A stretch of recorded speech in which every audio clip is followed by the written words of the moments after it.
thanks to everybody who participated in the first of our online discussions. This one was for extra credit. So it was about, how to get the most out of our online discussions and such. So I appreciate the comments that came in. So this is what a discussion looks like in Canvas, our learning management software. We're going to have one close to every week. This one was extra credit, just getting started. We didn't have a whole lot of people weighing in, but those who did, it was great. So thank you very much. I actually learned a few more ideas, something about stacking, which I thought was real interesting when a lot of people want to talk. And there is the idea of a parking lot where we can put ideas that we maybe not integrate right into the flow of our talk, but we can put them off on the side and get back to them later. So that was really nice. Yeah, a bunch of good stuff, including, general observations about when you're in an online forum like this at school. We want to be respectful. We want to be clear and make people feel like they've been heard as well. As I said, these discussions come about every week. Here's the one for this week. So this is online, but if you attend class and you turn these discussions in class, that's fine too. I can give you extra credit, which would be the equivalent of what you'd get if you do it online. So this is today's discussion question. We'll get to it in a little bit. So normally if you were doing this online, it would be due on Sunday night.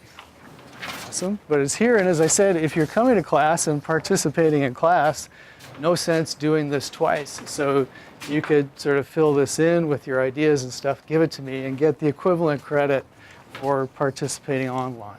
So we'll be doing that, and I'm sure I'll be explaining it again. So we can explain that again a little bit later on. In fact, let's put that in the parking lot, and let's talk about extra credit if and when we have time. So what we want to do is get right into today's topic and such while we still have a little bit of attention. It's not all eaten up by all of this paperwork.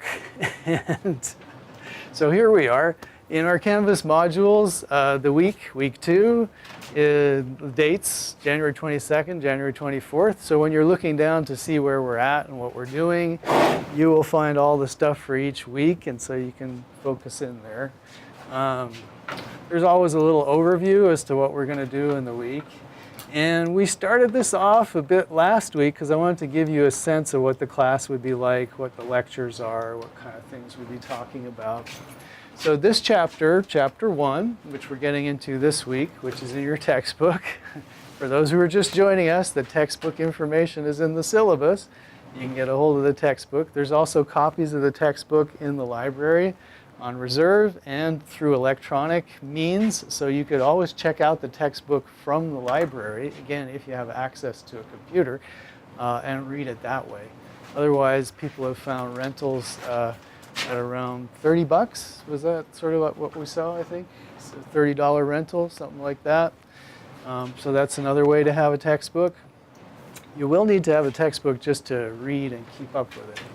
But again, we've had that talk, so for those who are just joining us, we'll have that talk towards the end of class. Kira? Bring our textbooks to class? No, you don't. Okay. No, you can read them at home. That's fine. What's the name of the textbook?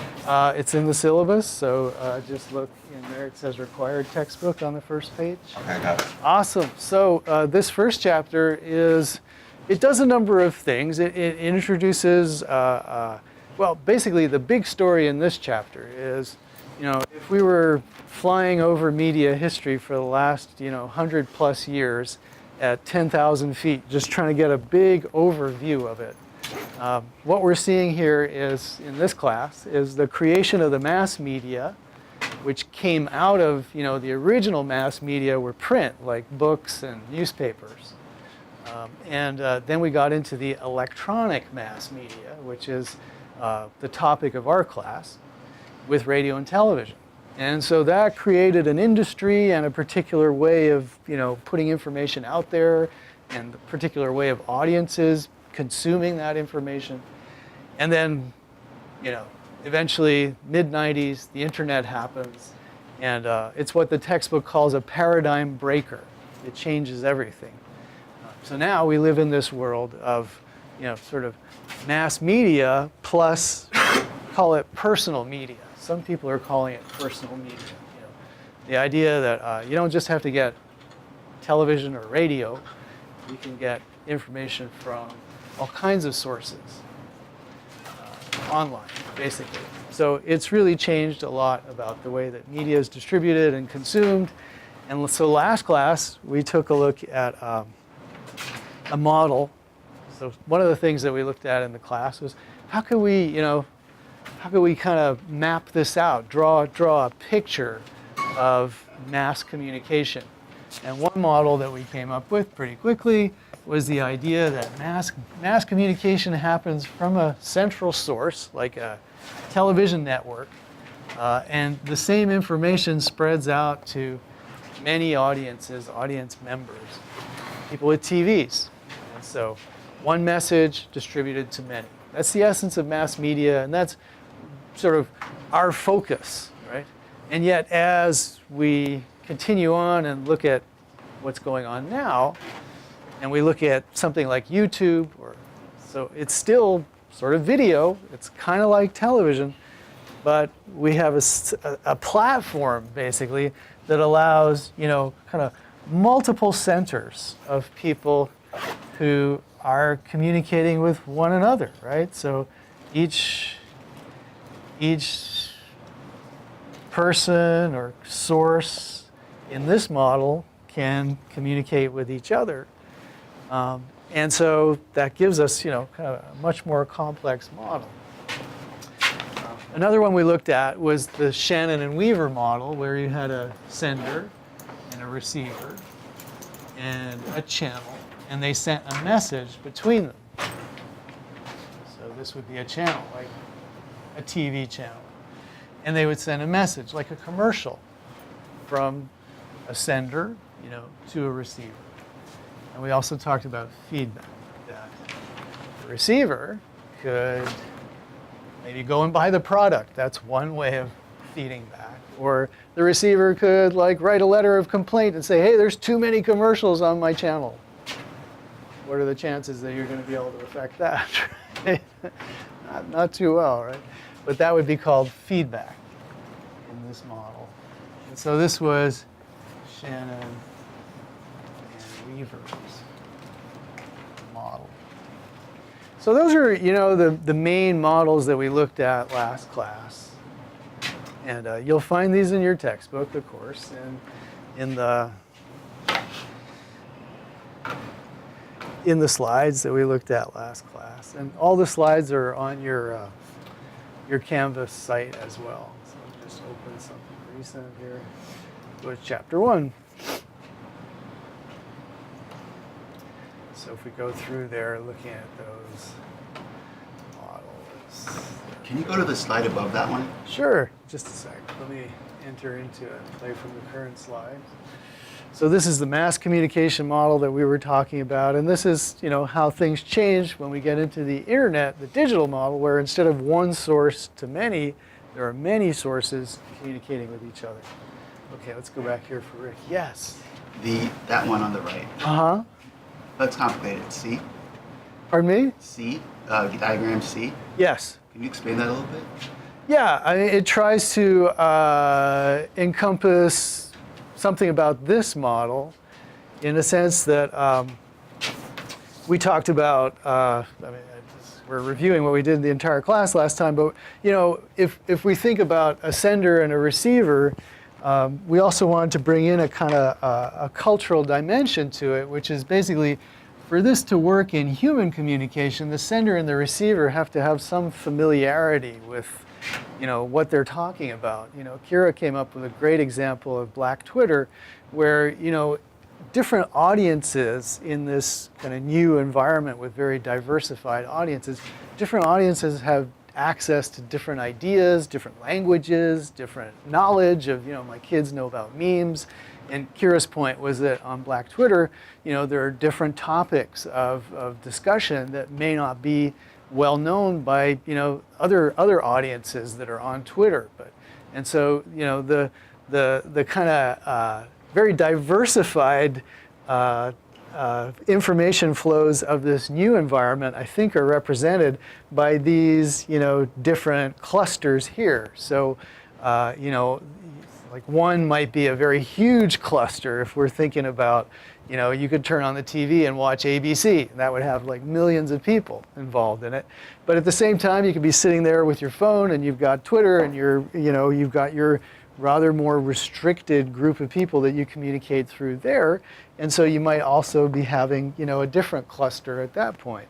And so ABC would still be very much like a mass media model versus if you try to capture what's going on in anyone's home on a Tuesday night, where they could have a TV show on and at the same time be tweeting or just monitoring what's going on Twitter, you're looking at more stuff like this. And in that case, you would want to account for both a mass media flow, but also a kind of more person-to-person interactive flow, like is trying to be mapped out here. So here's the idea that communication is happening, but people are also commenting or interacting between themselves based on one of those platforms too. Many receivers, each decoding, interpreting, encoding, so they're sending messages back and forth to each other, and they also, as we said, they have to have access to to a culture, to an idea, set of ideas, that otherwise it won't make too much sense. Like if I, God forbid, I was monitoring my kids, tweeting or social media activity, I probably wouldn't understand a lot of what's being said there, right? So that's something we'd want to count into a model too. Okay, so is that okay, Rick? Yeah. So, we dove back into it and looked at it again. These models are great for kind of giving us pictures to describe what's going on in our communications. But, each picture has a function, a use. So they throw them out in this first chapter, I think largely because what we're talking about is the growing complexity, how things have changed from pretty simple mass media with 3 networks that were sending out television shows to giant audiences of millions and millions of people. It's obviously much more complicated now that we can consume many different types of media at once, and they have a different structure. We can have media where we're communicating to each other. So, that's the big story of this chapter, is that things changed, things have become much more complex, and we still have the old structures with us. They may not be doing as well as they used to, where they kind of ruled over us, ABC, CBS, and NBC, right? Now there's lots of alternatives, and for people who want to understand electronic media, it makes life more challenging, but more fun as well. And I think the best way to cope with it is to think about all of this in terms of your own media use. Again, as I said, like on a Tuesday night, watching a TV show and, seeing what your group has to say about it on Twitter is a great example of making this stuff, more relevant to us like this. So those are some of the models we looked at last class. Let's head back again to, so that's one of the things that we wanted to get accomplished this week. Explore different models of communication, such as Shannon and Weaver's mathematical model. So this is the mathematical model. So said because they used it to actually calculate noise in circuits and stuff. But we just use it to say, yeah, I want to say something. I create a message, I send it down a channel, whether it's my voice or a a stream or something like that. Kind of like So Morse you could set code. up. In a way, yeah, and that was a kind of a person-to-person type of media. Yeah, that was one of the originals. Samuel F.B. Morse. Yes, they coded stuff. When we talk about radio, next week we get into like history, deep history. And radio was initially just a way of Communicating. using a telegraph, but without wires. That was it. So they used Morse code until they could get voice in there. It's awesome. Yeah. So next up on the list is some ideas here about, again, all of this is used to discuss these big changes that we've seen. So I should make these a little bigger because they're hard to see on a board like this, right? The 3 C's: convergence, consolidation, competition. So that's important stuff that we'll go over too. So convergence is the idea that as we go through this huge transition, media converges together. It all becomes sort of one thing. Distinct media become one. So, I mean, a perfect example of this is what's going on in your phone, right? If you think back to the early days of mass media with radio and television, you had to buy a specific box in order to get radio or TV, right? Your radio couldn't pick up TV, TV couldn't pick up radio. Antennas. Right? So then when you get into digitization, which is a real revolution, what that allows people to do is to treat audio and video and text all alike. It's all just digital code. So that allows people to, send video down the same channel where you would send audio, the internet, basically. You can send text down that channel too. So whereas you used to need separate devices in order to, you'd need a book or a newspaper, or you'd need a radio or a television, and they couldn't overlap with one another. Now we see them all converge thanks to digitization. And the latest technical innovation is to put it all in one device that we can carry around and listen to stuff, watch stuff, type stuff, so that's convergence, in our pocket, basically. So converge, means for things to come together, right? And so what we're talking about in this class is separate audio, video, media, all coming together now in this new environment. So that's an important thing about convergence. Consolidation, another C, has more to do with the business aspect of it. So one thing we're seeing more and more is these gigantic companies buying each other up, basically. So Fox sells to Disney. Disney is buying most of 21st Century Fox for $52.4 billion as of December 14th, 2017. So that's one of the bigger stories of the last year. I thought that I just recently read there was a kid. I don't know if he sold his company, but like he's like beyond rich. It's like Tinder, but with eBay. Like you swipe on it to buy it. I don't know about it, but if you look up the name of the company, that would be interesting. Yeah. So here's an example of consolidation. Already one of the industry giants, Disney, is buying out most of another of the industry giants, 21st Century Fox, which will leave Fox without a video library and mostly involved in cable news programming and stuff like that. So Disney is making big moves. So this is part of a trend. Disney buying Fox, AT&T buys DirecTV, HBO. So in a later assignment, we'll look through some of the industry news and, get a sense of what the latest transactions are. But they are all tending towards what's called consolidation, meaning that companies are buying each other up.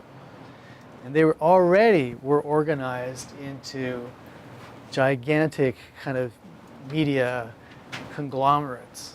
And that continues now. Like Metro, TCS, and T-Mobile, they converged. Well, those are cell phone companies, and so they did converge. They're just not the kind of companies that we want to talk about in our class, but that's absolutely right. And you notice as well, whenever that kind of thing happens, the FTC scrutinizes the deal. The Federal Trade Commission looks it over and says, well, is this really good for the consumer? Is this good for U.S. business that, everything is being bought up by the same company? And sometimes they'll block those deals because they feel like they're not advantageous to the consumer. But yeah, that's absolutely important. So what we want to do is, right now we're probably aware of the biggest stories that surface in the news, but we want to, monitor a little better the industry news that goes on out there. And one more, competition. So another thing that we're going to look at a lot, and something that has shaped the history of media, is the competition between different commercial interests. So the big companies that have, grown up and dominated broadcasting in the past, and at first, certainly those were the broadcast networks, ABC, CBS, NBC, right? They started out in radio, and then they continued to dominate television. And nowadays, they obviously still exist, and they're trying to move into streaming and compete with, Netflix, Amazon, and other startups. So it makes it makes for a very interesting way of looking at video and audio developments as you think about how they compete. So,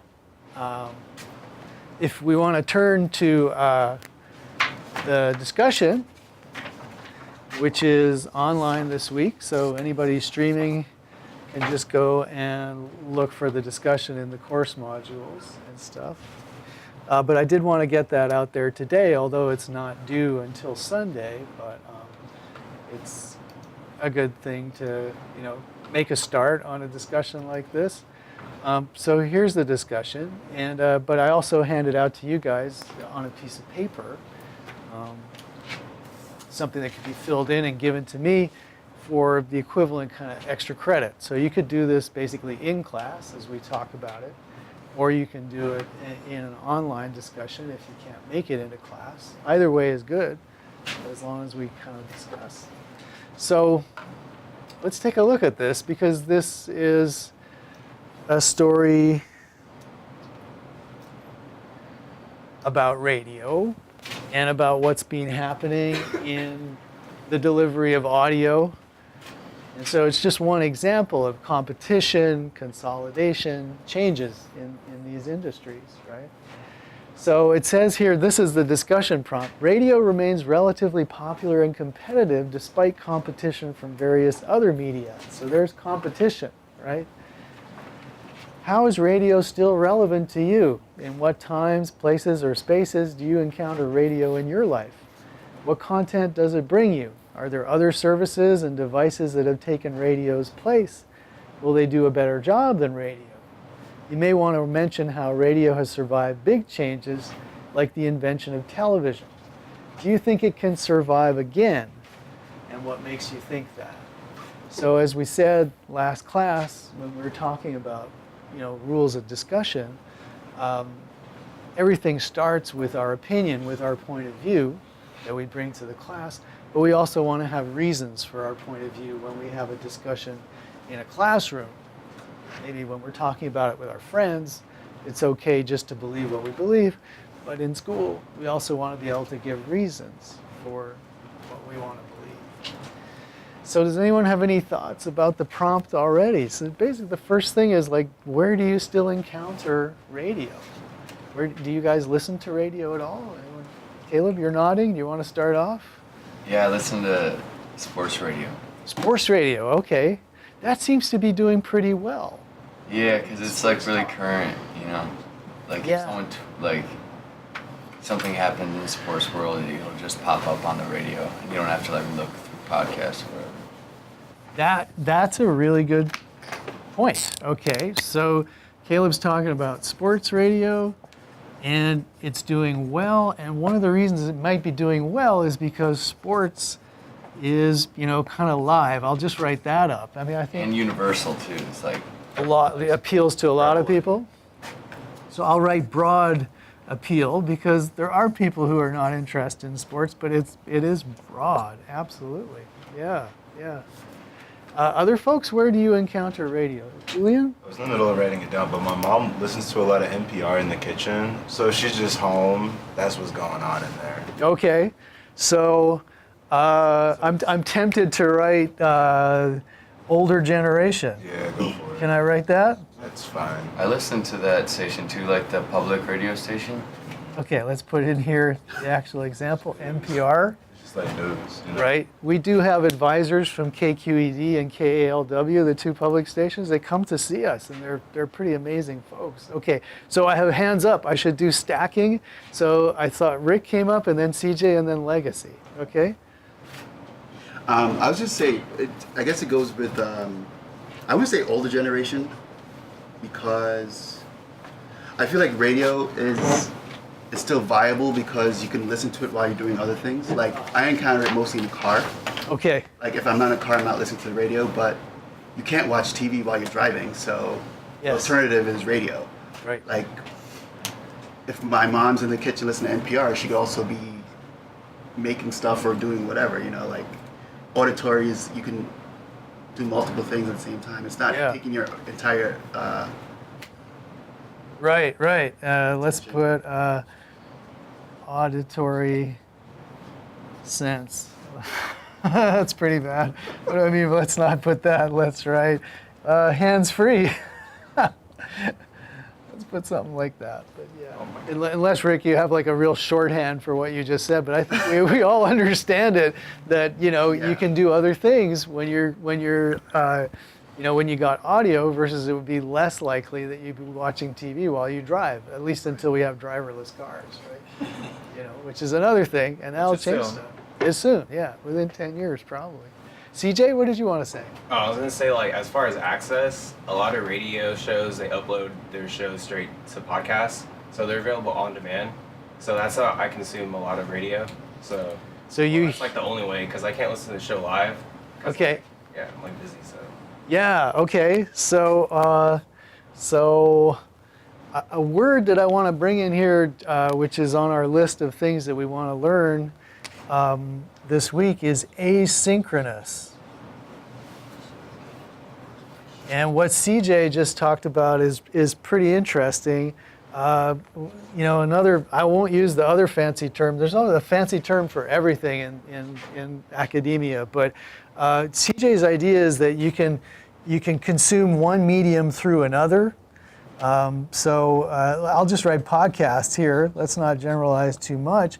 Podcast radio, right? And it's true. I listen to tons of podcasts. I don't know about you guys. And a lot of them come from NPR because I'm an older generation, maybe. But also, I like the convenience that CJ's talking about, which is that I can consume it in an asynchronous way, okay? So what this term means, and we should remember it for tests and stuff, is the idea that in mass media, television came on and we had to sit down and watch it. Or radio was on and the show would come at us in a synchronous way. We had to consume it at the same time that it was broadcast, or just about, like maybe a half a second delay or something by the time it got to us. So this works still, like it kind of explains why sports like play-by-play sports, listening to a game or watching a game on TV is still really popular on television and radio because it's live. We want to be a part of it as it's going on. But there are very few things that still have that kind of appeal to us. We want it in a synchronous way. We want to consume it as it's happening. Maybe like major politics, like, I don't know, 9/11, huge disastrous events, sports games. Can you guys think of anything else that's really good to consume in a synchronous way, like exactly when it's happening? Yeah, Julian? Maybe like a live event, like a concert. Yeah. Or like a political speech or something. True. Like if somebody's making like an address. Yeah, they'll go live with the president's State of the Union if they'll let him do it. And yeah, absolutely. And in terms of broadcasters, one of the things they've tried to do is bring back musicals and actually make a whole live event out of them. So they'll like, you can see, I can't remember anyone remember what the latest one was? Yeah. It was Grease. It was Grease, right. Yeah. So, yeah, absolutely. So hugely appealing, right? And if you can like pull it off live with all the incredible camera work and everything, it's like, wow, what a spectacle. So they're still trying to develop stuff which will be consumed synchronous as it's happening live. And that's big for old school broadcasting. But many of us prefer like asynchronous, and that means that we can consume it not when it's actually produced or broadcast. So that's what CJ was talking about, which is like, okay, maybe the radio show is broadcast, at 8 o'clock at night. You don't have a chance to listen to it because you're busy, but the next morning you can get the podcast and listen to it. So that is asynchronous when you are listening to something, not when it's happening and when it's being broadcast. So, yeah. Or like TiVo, right? Yeah, TiVo would be a great example of, and so they call that time shifting. And the broadcasters, of course, are freaking out, or they freaked out about that. There's so much to freak out about if you're a television network now, right? But of course, we know they made their money by selling commercials.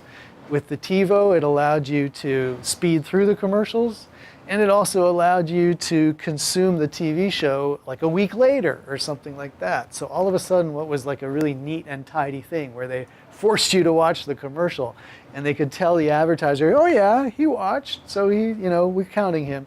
Now it's much more fuzzy. You don't really know when somebody watched because of TiVo and stuff. So but that's a great example also of asynchronous, where you can change the time you watch stuff. Caleb? I just wanted to make another point, like in small communities, like I lived in like a place that was far away from any other town, and radio was really big there. It would be like live on the radio, like there's a dog on Route 24, it's a brown lab, and it was like, I think that broadcast radio is still big in really small towns. They use it for like community For shit. local. Yeah. Great idea. Okay, so let's put localism. And that actually is also something I wanted to get to. As you mentioned, in a smaller community, radio still has a lot of relevance to people's lives. And, were we to compare radio to some other medium like, I don't know, Spotify or Apple Music or something, right? They deliver music, but do they deliver localism? Do they deliver that community? What do you guys think? Depends. Depends, really? Yeah. Trying. Well, I mean, with the whole, remember you were talking about convergence earlier. I could listen to a local station online, streaming. Point taken. Let's get back to it because I didn't go legacy. You were still in the stack, and I Yeah. forgot about you. So what would you say? 3 things. Some cell phones have radio built into them. You just need to put your headphones in to listen to it. Actually, it's illegal, but go on. Okay. There's an app, iHeartRadio. Yes. Or Yeah, that's what Rick was talking Yeah. about. Or the other thing is on cable. There's radio programming channels. True. Yeah, true. Excellent. Thank you. Yeah. So my first point was not that it's illegal to plug headphones into your phone, but in fact, phones could all have radio reception, like terrestrial radio reception built into them. The FCC won't allow it. That is one convergence that they wouldn't allow. So your cell phone will never be a viable FM radio receiver because they wanted to defend whatever business the radio still had. In like the mid 2000s, it was really big. Well, I mean, now you can still, as you say, through an app, Yeah. you can stream pretty much any radio station you want. Yeah. But the phone itself won't work like a real radio picking up. It has to have a digital connection, and then you can stream whatever you want. So that's a real good point. And then, as you said, kind of like what CJ was talking about in a general way, you can get radio sort of piped through another medium, as you say, through cable TV, as TJ was saying, through podcasts. And that's a big deal too. Okay. All right. But we were onto the idea of localism, and I was kind of surprised to hear the idea that Spotify could give us the kind of community localism that Caleb was talking about, where someone might come on and talk about the dog that was lost or stuff like that. So what do we feel about that? Like smaller, like rural Places. areas. Yeah, Kira had her hand up. Oh, one of the things we decided last class was we would raise a hand, but also that I'm going to stack and I shouldn't forget about you. So, but yeah, Kira. Thank you. I kind of forgot what I was going to say. Oh, okay. Okay, well, think about it. Yeah. I was like just saying how I feel like it would be really difficult to try to make like Spotify a local thing, because you would have to like put basically like a location finder inside of the app, and then you would have to find out where someone is and then sync that up with where they are. I think A, your point is really good, and I think B, that's probably what they'll try to do eventually. So that's a great point. Yeah. That's a great point. So you're one step beyond me. Sadiq, did you have your hand up as well, and I missed it? You didn't? Oh, okay. Rick? Well, they kind of do that with ads, what Kira was talking about. Oh, targeted ads. Yeah, targeted ads, yeah. Because I know when I first moved from New York to San Francisco, it still thought I was in New York, so I was getting all the New York ads. Interesting. So they do localization for ads, Yeah, so yeah. I'm not sure why they can't do it for radio. They Maybe it's a probably, law or something? well, no, there is no law as far as I know against it. It's geolocation, and so you guys know about targeted ads, and I don't see why they couldn't bring it to an app, which would eventually sort of, right. As long as you want to give your location away, we can modify the stream to throw in some local music, and also, I mean, clearly they would love to add local advertising if, it's a kind of, what do they call that, a freemium service where you pay a subscription, but you also have to receive ads or something. I would imagine they want to localize them for sure. Caleb? I was just gonna add that they probably don't. There's not an incentive like there is for targeted ads, to like make a community target you for like local bands or local events. It doesn't pay Spotify, so why would they really care? They're a Good big point. corporation. Good point. Unless they, have to defend against competition from some other service which did the work and proved that kind of localism is important. So yeah, good point. It's certainly not as pressing, I would think, in any operator's mindset to localize their music programming versus localizing their advertising, which of course is huge business to them. Huge business. So very good point. The only other thing I would think about is, it's a trick of words, like the word localism. How are we to interpret what it means? On the one hand, it can mean, McDonald's knows you walk down Ocean Avenue, so they're going to like send you their ads whenever you're nearby, right? That's a kind of, it's locally targeted, but versus what Caleb's talking about, which is, the radio is talking about people and problems that they have, that to me is like a community localism, And to me, bands, I guess, they fall more on the community side of it than they fall on the targeted advertising side. If I know people, or there's a type of music which is coming out of where I live, to me that's more of a community thing than being targeted with ads for the stores that are nearby me. You know what I mean? And all of it could be called localism. So, but I would say that, to go back to the kind of generalities that we talk about in the class, one of the things that radio can still offer is that kind of localism.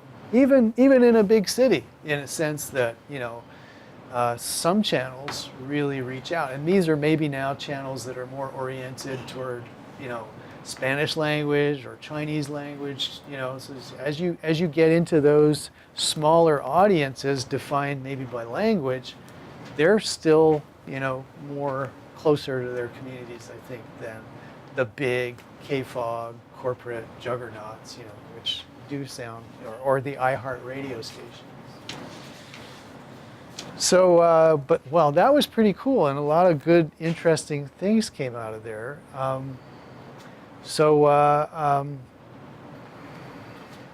Are we building up ammunition for things that you could say in this discussion? Either write down on that paper and hand it to me either today or Thursday, or participate online in this discussion. How is radio relevant to you? Well, Caleb, it was relevant to him when he was living in a smaller town. In what times, places, or spaces do you encounter radio? So the idea in car, or maybe in the kitchen, or places where you need to have your hands free. Other places you might encounter radio, around older people. Well, I mean, I'm reminded of a diner I used to go to, and there was an old client who would go there who constantly had like an earplug in with one of those little AM radios, and you could hear like the Sean Hannity ranting just piped directly into their ear, like, it was like hyper-conservative rant radio going on there like that. So I did see an older person consuming radio there. Legacy? Retirement homes. Retirement homes radio there? Do you know by experience, or you're, oh really? Okay. So that would be another location. And I think summed up by older audiences. Oh yeah, definitely. Yeah, I think, yeah. Other places, Sadiq? Cars, yeah. There's like a lot of cars. I feel like between 2000 and like 2010 are driven a lot, and not all of them have where you can just Bluetooth or phone. And some people, there's a way we get connected through like the tape. Some people don't have that too, so like it's a good resort as far as like the last option. Like I don't have nothing else to like listen to music. Yeah. Radio is very helpful. Yeah, so we're seeing a gradual transition there as, the car fleet gets renewed. If you have a 10-year-old car, you maybe had satellite radio included in it. If you have, a new car now, which will be old in 10 years, you'll have Bluetooth in it. And at that point, so what do you think that does to radio's prospects as time goes by? Because what you're saying now is some people... Like what Apple's doing with their phone. Like I guess they're saying the trend is radio, that it's not going to exist anymore. Kind of how like they're saying the traditional headphone jack won't be used anymore. Yeah. It's just going to be Bluetooth. So I think I don't think it's really positive for radio in a sense. Yeah. But like, even like the new cars that have Bluetooth, they still have satellite radio. Yep. So. Yeah. So I think that's that's an analysis that makes a lot of sense to me. The idea that the technology is slowly coming in, more people have the smartphone, more cars equipped with the Bluetooth. At that point, it becomes so easy just to like walk into your car and boom, it starts playing right away, your list, right? And so probably it doesn't say good things for the future of radio. That's just common sense, which is what most of this is. It's just common sense, That's the way it's going. But we need to observe it and talk about it, which is what we're doing, which is great. Caleb? One thing that could keep it alive is like calling in. Uh-huh. Shows are like still popular, and some like I have a couple friends that are late night DJs, and I call and like mess with them and stuff. Interesting. Or people that have opinions and want to like get on the Right. I think a big draw still. That's another one. Cool. Kira? I wrote down make it exclusive. Like add something that radio can do that nothing else can't. Add a certain person that's gonna talk. Add a guest, which is kind of what the Breakfast Club does in New York, where they have guests that we want to hear. They're making it exclusive by just adding an element that will make you want to tune in. Got it. I'm adding localism plus personalities, and I'll also write element, because maybe there's stuff that we haven't thought of yet that it will be the draw to radio. But certainly if you look at Howard Stern on satellite radio, the millions, literally millions of dollars they've poured into him, the bet there is that personality is going to get you over the resistance to subscribing and get in there, right? And so yeah, I think that's a really good point. And radio, as we'll see, is definitely viewed as the mobile medium still, like in the car. As we saw, competition is starting to encroach there because of the technology, as Sadiq was mentioning. But in some ways, Spotify and Apple Music has not yet, taken a jump and employed personalities to become sort of online DJs and stuff. So, and maybe they won't. Maybe they're happy enough just with being music distributing services that don't necessarily have that. But Kira's right. If radio wants to survive, we're seeing personalities. And how about people who listen to sports radio, sports talk? They get pretty involved in the personalities too, right? I mean, that's another thing. So, it's not just that it's live, but it's also that the people who talk about it are knowledgeable and what they say is interesting and colorful.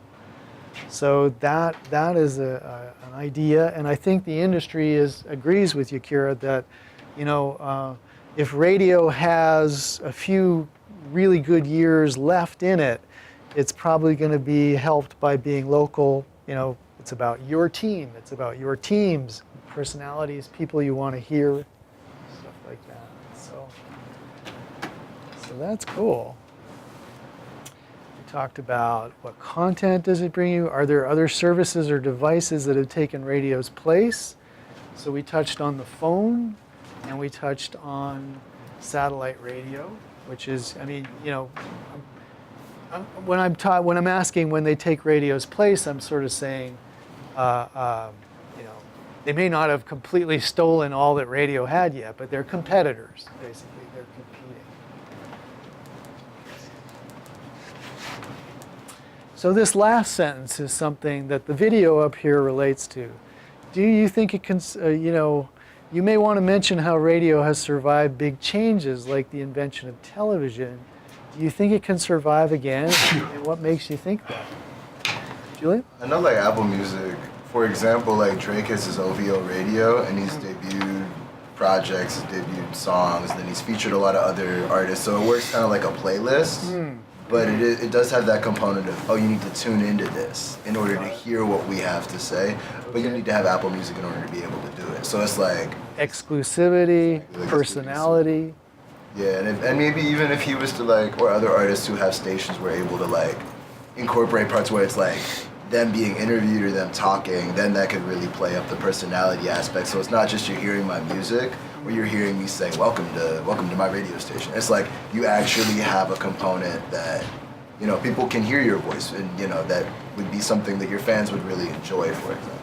Got it. Okay, it's interesting. So this could work for terrestrial radio, or it can work online, as you're saying. It is working online, as you say, curated celebrity content and exclusive, you got to be on this service to get it. Lots of good points there. Legacy? That's Tidal by Jay-Z and Beyonce, yeah. Okay, another branded channel, basically? Yeah, or Shade 4-5.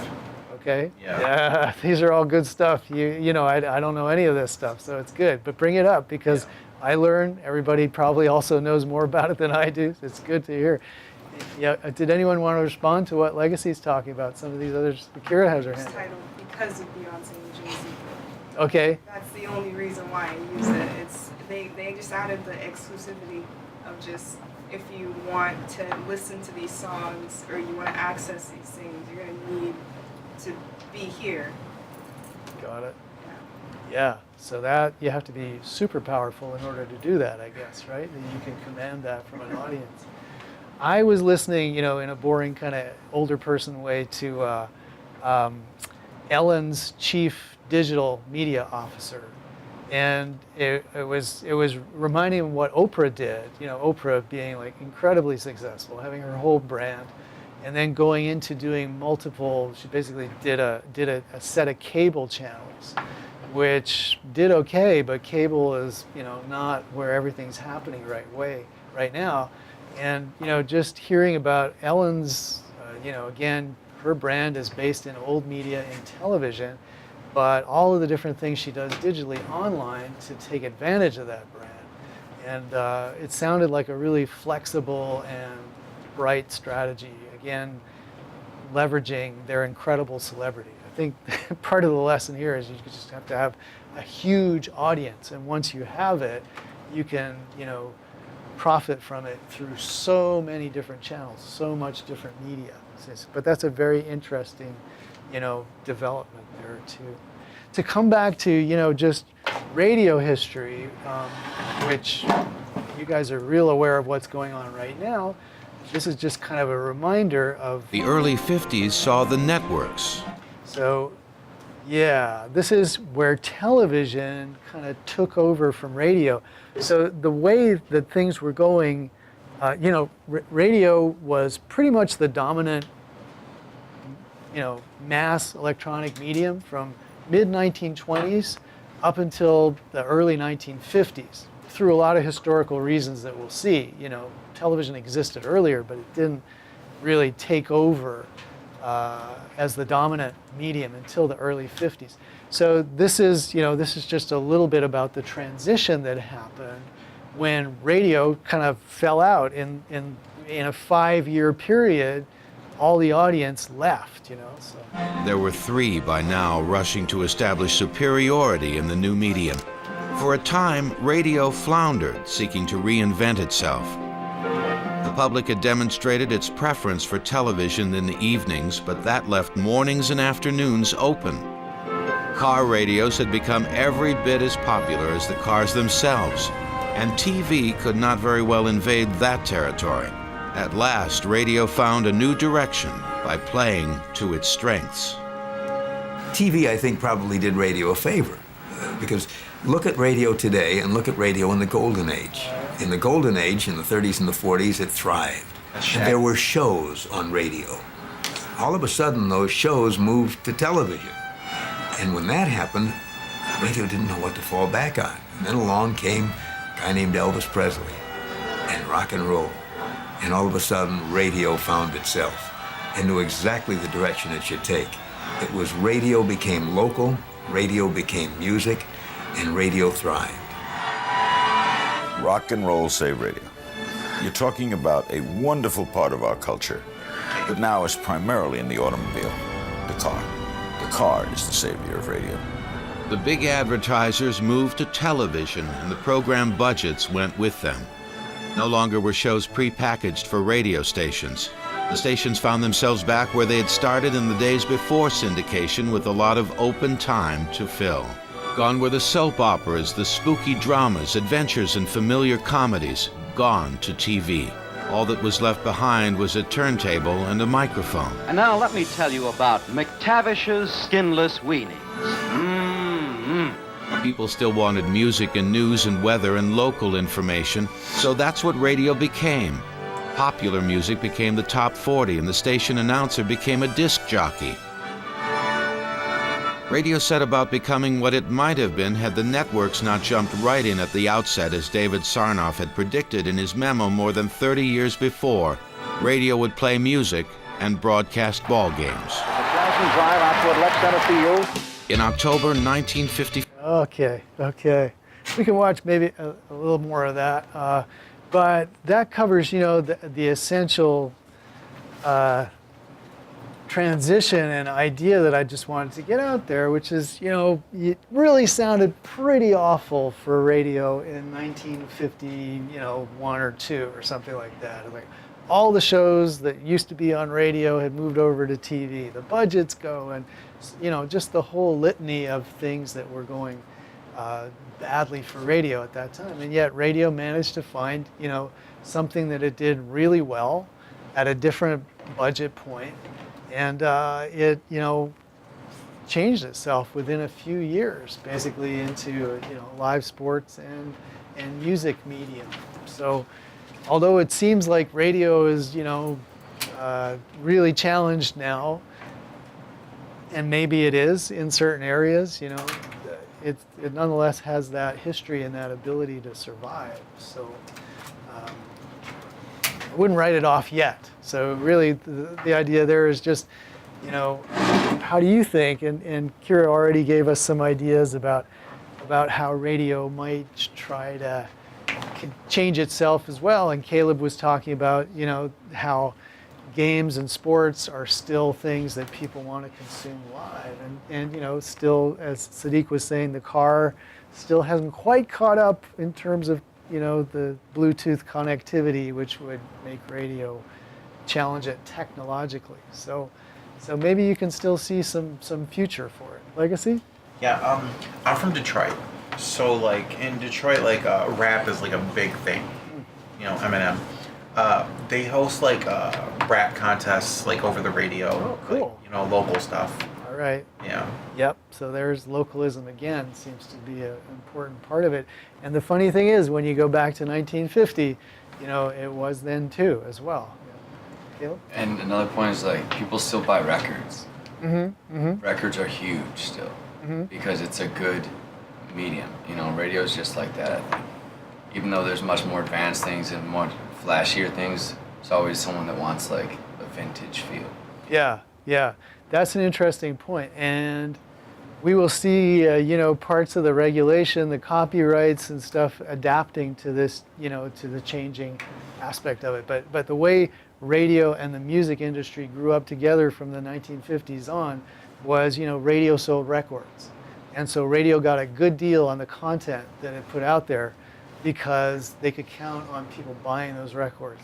But as that has kind of fallen off in some ways, there's like very different rules for online radio than there is for old school radio now, because that logic no longer holds. And so there's a lot of strife around that now. So it's a very good point that radio and records, that old collaboration still exists, but it's changing as well. So I meant specifically vinyl too. Yeah. People thought that was dead, even cassettes and stuff. Yeah. If it's a good, CDs are dead because they're trashy and it goes bad, but radio is good. Like, it's free. You just need a receiver to receive it. So. Yeah. There's another one. Free versus subscription, right? And so, if you're a huge star, you can, restrict your stuff into a subscription medium, like Jay-Z and Beyonce, or like Disney, which will restrict Pixar and Disney stuff to their own stream. Very soon they'll take it off of Netflix. So if you have that kind of clout, yeah, you can definitely do it. But what about for everybody else? At that point, maybe free is still a very compelling argument for some people. So that could enter into this as well. Really. So, I hope you found some stuff that you could discuss about, and we've already been having a pretty good discussion here.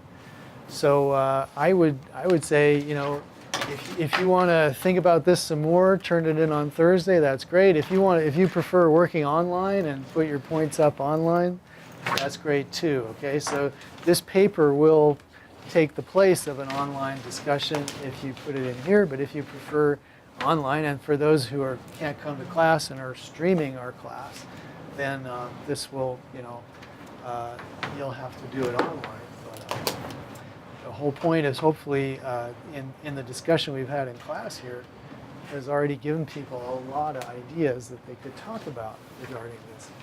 And by the way, this is eventually going to be one of the options for your first term paper, which will be due in about